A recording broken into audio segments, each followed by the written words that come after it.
मुख्यमंत्री पुष्कर सिंह धामी की अध्यक्षता में प्रदेश मंत्रिमंडल की बैठक संपन्न। सीएम मेधावी छात्रवृत्ति योजना समेत कई अन्य अहम प्रस्तावों पर चर्चा।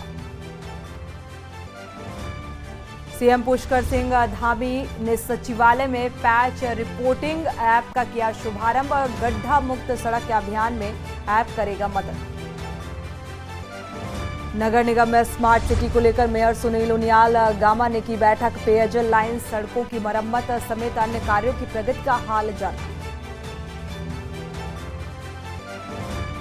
देहरादून से नई दिल्ली के बीच 29 मई से दौड़ेगी Vande Bharat express train. Railway Moradabad मंडल के अधिकारियों ने स्टेशन का किया निरीक्षण। डोईवाला तहसील प्रशासन की टीम ने सुसवा नदी पर बने अब्दुल हमीद स्क्रीनिंग प्लांट का किया सील। तहसीलदार समेत भारी पुलिस बल रहा मौजूद। और G20 की 25 मई को आयोजित कार्यक्रम को लेकर जिलाधिकारी देहरादून सोनिका सिंह ने किया निरीक्षण। शेष कार्यों को जल्द पूरा कराने के निर्देश। आप देख रहे हैं के न्यूज, खबरों का सारथी। नमस्कार, उत्तराखंड की खबरों के साथ मैं सोनी चौहान। खबर की शुरुआत करते हैं हरिद्वार से बड़ी खबर मिल रही है। बाइक सवार बदमाशों और पुलिस के बीच मुठभेड़ हुई है। हिल बाईपास रोड पर पुलिस और बदमाशों के बीच मुठभेड़। पुलिस की गोली लगने से एक बदमाश घायल हुआ। मौके से दूसरा बदमाश फरार हो गया।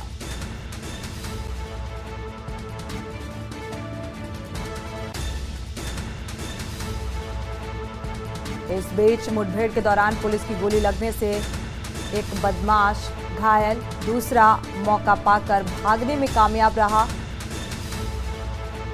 हरिद्वार से बड़ी खबर, बाइक सवार बदमाशों और पुलिस के बीच मुठभेड़। तो हिल बाईपास रोड पर पुलिस और बदमाशों के बीच ये भिड़ंत हुई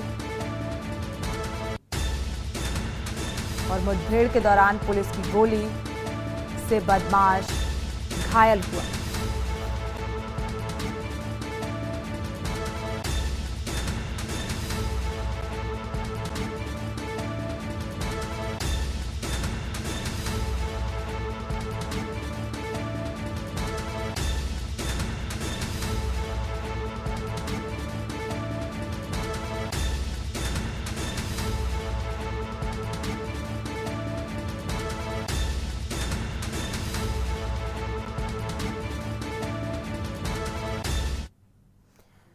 बढ़ते आगे, नैनीताल राजभवन में हर वर्ष आयोजित होने वाला 18वीं गवर्नर्स गोल्फ कप इस बार 19 मई से शुरू होने जा रहा है और 19 मई से 21 मई तक आयोजित होने वाले गोल्फ कप में अब इस बार सीनियर, जूनियर और महिला वर्ग में तकरीबन 125 गोल्फर प्रतिभाग करेंगे। नैनीताल राजभवन गोल्फ कोर्स में राज्यपाल गुरमीत सिंह की मौजूदगी में कर्टन रेजर कार्यक्रम में टूर्नामेंट के अधिकारियों ने गोल्फ प्रतियोगिता के विषय में जानकारी साझा की। राज्यपाल गुरदीप सिंह ने कार्यक्रम को संबोधित करते हुए बताया कि राजभवन गोल्फ कोर्स में आयोजित होने वाले गवर्नर्स गोल्फ कप की खासियत ये है कि प्राकृतिक सौंदर्य के बीच बना गोल्फ कोर्स अपने आप में अलौकिक है और उन्होंने कहा कि राजभवन गोल्फ कोर्स को आम जन के लिए खोला जाएगा ताकि युवाओं की गोल्फ में रुचि बढ़ सके और वह विश्व स्तर पर प्रदेश का नाम रोशन कर सके। 19 मई को सुबह करीब 8:30 बजे राज्यपाल बेबी रानी मौर्य साथ ही इस टूर्नामेंट शुरू हो जाएगा। उनकी मौजूदगी के बीच टूर्नामेंट की शुरुआत होगी।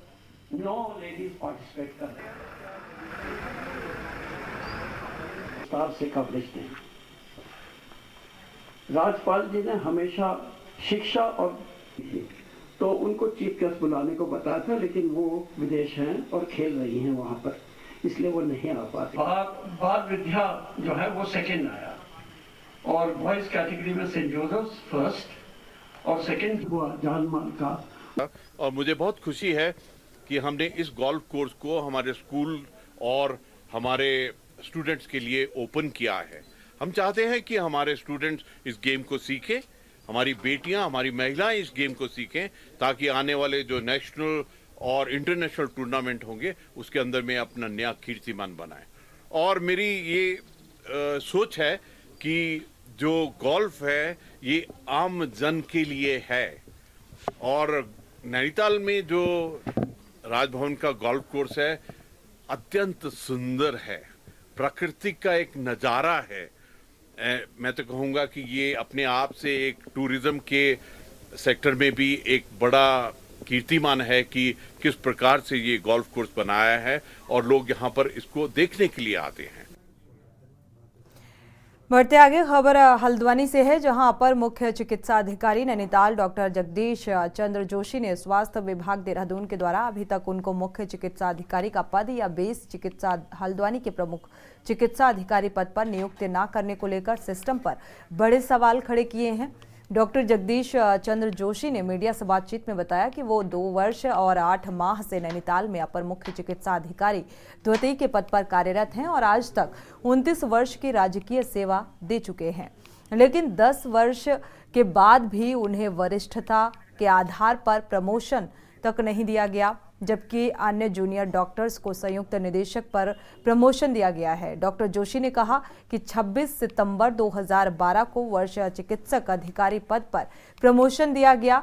उसके उपरांत मई 2013 में अन्य जूनियर डॉक्टर्स को संयुक्त निदेशक के पद पर प्रमोशन दिया गया, लेकिन वरिष्ठता और योग्यता होने पर भी उन्हें प्रमोशन से वंचित रखा गया। पूछने पर कई वर्षों से एसीआर खराब होने का हवाला दिया गया है।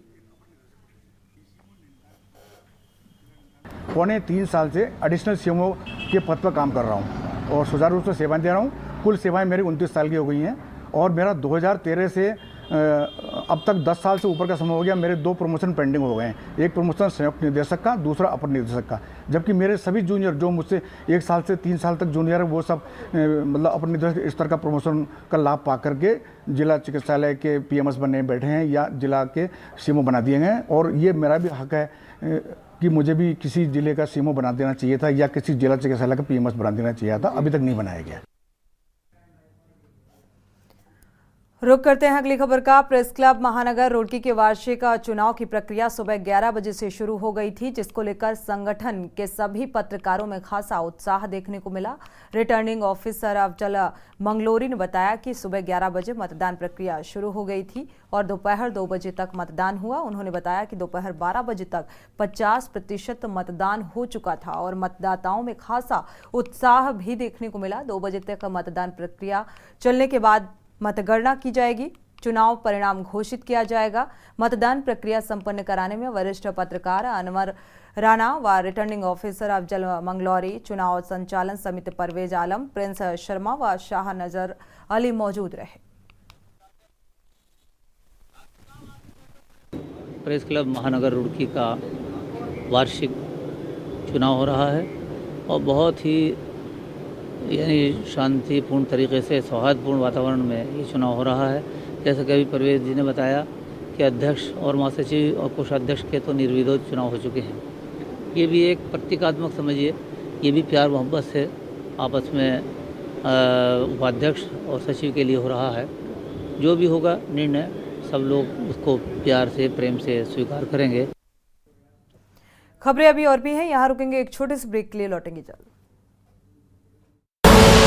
आप देख रहे हैं के न्यूज, खबरों का सारथी। ब्रेक से वापस आ रहे हैं, रुक करते हैं खबरों का। हल्द्वानी से हज यात्रा पर जाने वाले पहले चयनित हज यात्रियों का टीकाकरण और प्रशिक्षण कार्यक्रम का आगाज हो गया है। इस दौरान हज यात्रियों ने बढ़ चढ़कर टीकाकरण कराया। मदरसा इशातुल हक में आयोजित टीकाकरण और प्रशिक्षण कार्यक्रम में हज समिति अध्यक्ष खतीब अहमद, वक्फ बोर्ड अध्यक्ष शादाब शम्स, अल्पसंख्यक आयोग उपाध्यक्ष मजहर नईम नवाब ने हज यात्रियों को मुबारकबाद दी। उन्होंने कहा कि ये बहुत पाक सफ़र है, हर चीज़ का एहतमाम रखें।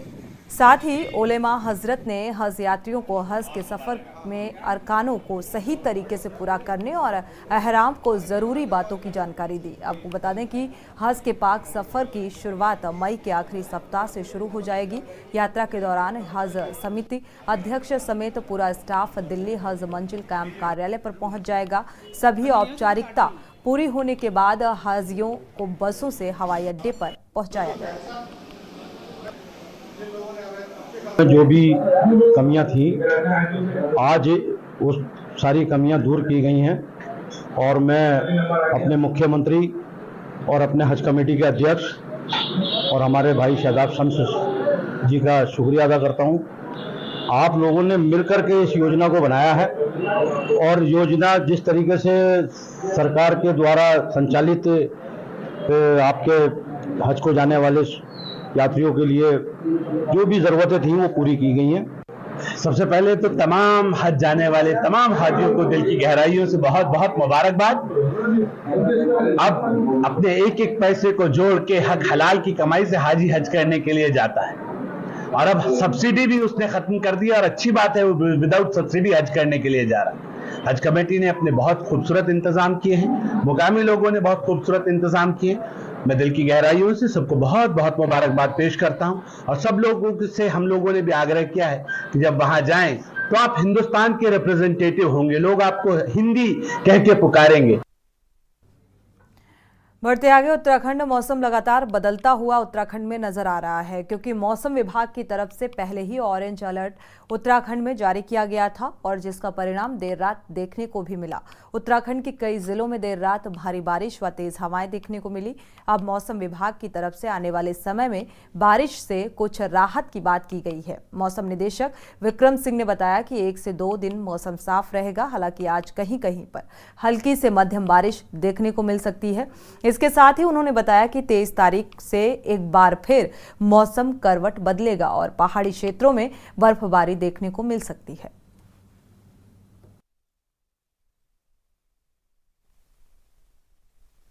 देखिए 18 तारीख आज अब मई की आ गई आपकी और 17-18 में बोला था कि थोड़ी बहुत एक्टिविटी प्रदेश में देखने को मिलेगी। तो आज भी आप देखेंगे जो है दिन में शाम रात तक जो है कुछ जगहों पे जो है हल्की रेन थंडरस्टॉर्म एक्टिविटी आज भी जो है वो रहेंगी। मैदानी क्षेत्रों में भी एका दुक्का जगहों में संभावना है, पर पहाड़ी क्षेत्र की अगर बात करें तो वहाँ पर ये रहने वाली है। लेकिन कल से देखेंगे तो इसमें कमी आ जाएगी। पर जो अंदर के डिस्ट्रिक्ट आपके उत्तरकाशी, चमोली, पिथौरागढ़, रुद्रप्रयाग, बागेश्वर है, तो उनके हाई रीचेज में छुटपुट एक्टिविटी में कहूँगा, चाहे 19-20 तारीख है या 21-22 भी है, तो वो मिलेंगी जो है। तो 21-22 में तो हो सकता है छुटपुट और भी जगह मिल जाए, पर बहुत संभावना नहीं है। तो मैं कहूँगा कि 17 और 18 में मेनली एक्टिविटी थी, इसके बाद काफ़ी कम है, छुटपुट अंदर के डिस्ट्रिक्ट्स में दिख रहा है। लेकिन जब आप 23-24 तारीख में जाएंगे तो 23 तारीख से जो एक्टिविटी वो बढ़ने वाली है। तो 23 तारीख से जो रेन थंडरस्टॉर्म है कुछ जगहों में आपको प्रदेश में देखने को मिल जाएंगे, हल्की से मध्यम तक की उनकी जो इंटेंसिटी वो देखने को मिलेगी। और आगे देखें 24 से लेके और 27-28 तक भी जो है तो एक्टिविटी वो कंटिन्यू करने वाली है। जो रेन थंडरस्टॉर्म एक्टिविटी है 24, 25 या 26 में, तो उसमें जो है उसका थोड़ा पीक भी रहेगा। तो थंडरस्टॉर्म से मेनली जो चीज़ें वो देखने को मिलेंगे और बारिश भी हल्की से मध्यम तक की उसमें देखने को मिल रही है। तो यही कहूँगा मैं कि अभी तक तो जो एक्टिविटीज़ थी या थोड़े टेम्परेचर भी बीच में बढ़े थे, तो आप देखेंगे 23 के बाद अब टेम्परेचर भी वापस जो है सामान्य या उससे भी नीचे थोड़ा आ जाएंगे और जो रेन थंडरस्टॉर्म एक्टिविटी वो बढ़ने वाली है अनेक जगहों तक में। 24 से लेकर 28 तक की बात करें तो वो मिलने वाली प्रदेश में एक्टिविटी, तो उसकी वजह से जो टेम्परेचर से वो कम होंगे। फॉरेस्ट फायर की जो चीज़ें हैं वो कहीं नहीं दिखेंगी। ऑलरेडी भी जो है रेन मिलती रही, तो फॉरेस्ट फायर इस बार कोई प्रॉब्लम नहीं रही है। हाँ, लेकिन ये है कि जो थोड़ा बहुत इस समय फसल कटनी है, कहीं पे तैयार है, फसल हो रही है, कुछ जगहों में तो कट गई है, पर उसके लिए थोड़ा आप ये कह सकते हैं कि थोड़ी दिक्कत दे सकते हैं। बढ़ते आगे, नर्सिंग पदों पर वर्षवार भर्ती की मांग को लेकर हल्द्वानी में एलिंग वेलफेयर नर्सेस फाउंडेशन के बैनर तले धरना प्रदर्शन हुआ। बेरोजगार युवाओं ने आरोप लगाया कि नैनीताल हाईकोर्ट से मामले को जीतने के बाद सरकार उनके साथ एक और नया छलावा करने जा रही है।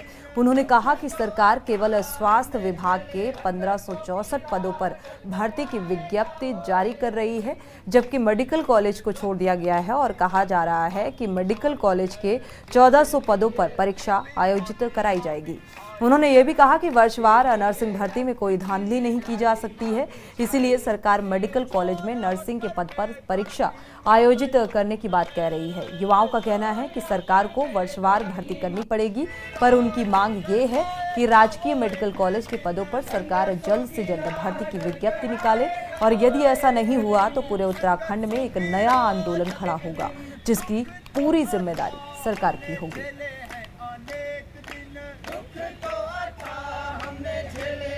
देखिए सर, हम पिछले 2012 में वैकेंसी आई थी, उसके बाद कोई वैकेंसी नहीं निकाली सरकार ने। अभी 2 साल पहले उन्होंने 2800 वैकेंसियाँ निकाली, उसमें से 1500 वैकेंसियाँ थी CSE की और 1400 वैकेंसी थी मेडिकल कॉलेज की। लेकिन उन्होंने सिर्फ 1500 वैकेंसी में ही सीनियरिटी वाइज करवाया, बट 1400 वैकेंसी में वो कह रहे कि अब एग्ज़ाम होगा। बट उससे पहले इन्होंने ये कहा था कि जो 2800 वैकेंसी सारी आई है सब में सीनियरिटी वाइज होगा। पहले इन्होंने हमें पढ़ने नहीं दिया कि सीनियरिटी वाइज हो जाएगा, लेकिन अब कह रहे कि एग्ज़ाम होगा। 1 महीने में कौन इंसान पढ़ के एग्ज़ाम दे देगा? कॉलेज के जो लगभग 1400 पद हैं उस पर अभी तक विज्ञप्ति जारी नहीं हुई है, और आज एक स्टेटमेंट गवर्नमेंट की आई है कि मेडिकल कॉलेज के 1400 पदों पर जो फाइल थी वो वित्त विभाग ने वापस कर दी है और उस पर अब एग्ज़ाम होगा। जबकि हमने लगातार लड़ाइयाँ लड़ी, हाई कोर्ट से भी हम केस जीत कर आए हैं कि वर्षवार नियुक्ति हमको मिलेगी, चाहे वो मेडिकल कॉलेज के पद हैं चाहे वो स्वास्थ्य विभाग के पद हैं। टोटल पदों पर वर्षवार नियुक्ति का प्रावधान था। आज सरकार अपने उस प्रावधान उस मुद्दे से भटक गई है। आज सरकार ने क्या कर दिया है, मेडिकल कॉलेज के 1400 पदों पर एग्जाम की बात करने लग गई है। रुक करते हैं अगली खबर का। खबर देहरादून से है, जहां सचिवालय में मुख्यमंत्री पुष्कर सिंह धामी की अध्यक्षता में धामी कैबिनेट की बैठक हुई और इस बैठक में कुल 16 प्रस्तावों पर कैबिनेट की मोहर लगी है। बैठक में सीएम मेधावी छात्रवृत्ति योजना पर मोहर लगी और इसके तहत कक्षा 6 से लेकर 12 तक सरकारी स्कूलों में पढ़ने वाले छात्रों को छात्रवृत्ति दी जाएगी। कक्षा 6 से कक्षा 10 तक छात्रवृत्ति परीक्षा के बाद अंकों के प्रतिशत के आधार पर छात्रवृत्ति मिलेगी।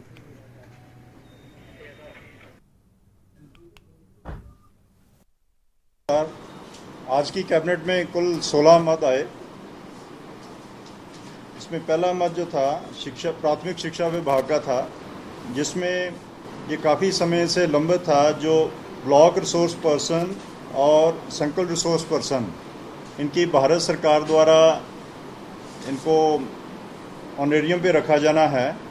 तो ये कुल 285 BRC और 670 CRC रखे जाएंगे, कुल 955। इनको 40,000 रुपया प्रति माह दिया जाएगा। वक्त हो चला है छोटे से ब्रेक का, लौटेंगे चल। आप देख रहे हैं के न्यूज, खबरों का सारथी। ब्रेक से वापस आ रहे हैं, रुक करते हैं खबरों का। जिला कांग्रेस कमेटी नैनीताल ने कांग्रेस के वरिष्ठ नेता महेश शर्मा के नेतृत्व में तहसील परिसर कालाढूंगी में धरना प्रदर्शन कर पूर्व जिला पंचायत उपाध्यक्ष तारा नेगी पर लगे मुकदमों की निष्पक्ष जांच के लिए कालाढूंगी SDM रेखा कोहली के माध्यम से जिलाधिकारी नैनीताल को ज्ञापन भेजा। कांग्रेसी नेता महेश शर्मा का कहना है कि 2 दिन पूर्व 2 पक्षों के बीच मध्यस्थता कराने के दौरान हुई कहासुनी में पूर्व जिला पंचायत उपाध्यक्ष तारा नेगी पर लगे आरोपों की निष्पक्ष जांच के लिए ये ज्ञापन जिलाधिकारी नैनीताल को भेजा गया है। जिला कांग्रेस प्रदेश कांग्रेस कमेटी के पूर्व महासचिव और जिला पंचायत उपाध्यक्ष पूर्व मेरे माननीय तारा सिंह नेगी जी छात्र संघ में और विकासखंड क्षेत्र समिति में कई पदों पर रहे हैं। 2 दिन पूर्व उनको किसी मसले पे किसी ग्रामीण जन द्वारा बुलाया गया और बात जो भी थी वो मध्यस्थता करने के लिए गए थे। और होता है पंचायतों में विवाद भी हो जाते हैं, लेकिन कोई बात इतनी बड़ी नहीं बनी थी। थोड़ी कहासुनी 2 पक्षों के बीच हुई थी और तारा सिंह नेगी उसको मध्यस्थता करा रहे थे।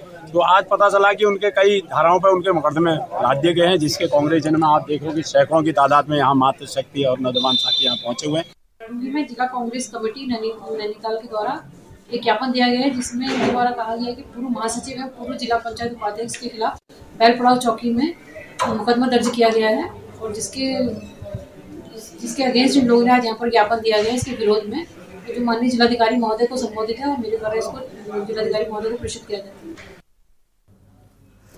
कुमाऊं विश्वविद्यालय में नैक मूल्यांकन पूरा हो गया है। 15 मई से शुरू हुए नैक मूल्यांकन में यूजीसी की टीम ने 3 दिनों तक पूरे कामकाज की जांच कर यूजीसी की रिपोर्ट भेज दी है और इन 3 दिनों तक टीम ने विश्वविद्यालय की शिक्षा, शोध, खेल के साथ ही विश्वविद्यालय की सभी गतिविधियों की रिपोर्ट तैयार की। इस दौरान नैक टीम ने सभी विभागों में जाकर जानकारी जुटाई तो छात्रों के साथ अध्यापकों व अभिभावकों का भी सीधा संवाद किया। हालांकि कुछ विभागों के कामकाज को छोड़कर ये नैक टीम कुमाऊं विश्वविद्यालय के कामकाज पर संतुष्ट दिखी। नैक टीम द्वारा किए गए मूल्यांकन के बाद अब विश्वविद्यालय को ये प्लस ग्रेड की उम्मीद नजर आ रही है।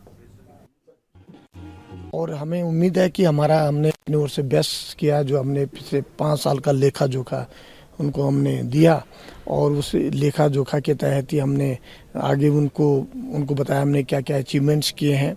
और नो डाउट अगर मैं अपने ओर से कहूँ तो कुमायूं विश्वविद्यालय का पिछले 5 सालों में अच्छा अचीवमेंट रहा है। अपनी बातें हमने रखी हैं उनके सामने, डिस्कशन हुआ फैकल्टी मेंबर से, सारी चीज़ें, और स्टूडेंट्स से और स्टूडेंट्स के अभिभावक से भी कि कैसे कैसे आपका हुआ है। सारी एक्टिविटीज़ देखते हैं और उसी के आधार पर नेक का ग्रेडिंग होती है और हमें उम्मीद है कि हम कम से कम A+ हमें मिलेगा।